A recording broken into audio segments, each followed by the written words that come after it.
¿Cuáles son sus compositores de música clásica favoritos?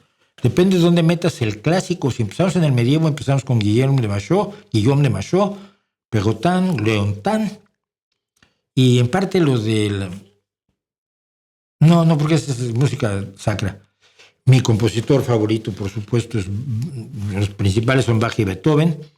Soy muy amigo de todos los barrocos, pero muy amigo de todos los barrocos. Vivaldi es uno de mis héroes. Dvorak me gusta muchísimo. Chopin tiene cosas y cosas. Hay cosas que me gustan muchísimo de Chopin. Mozart tiene también cosas y cosas. Hay cosas de Mozart que no me matan. Pero yo creo que si tuviera que centrarme, diría que Bach y Beethoven son las dos fuerzas más poderosas de la música, ¿no? Bach porque escribió todo lo que había que escribirse y más, todo lo que había que hacerse ya lo hizo Bach.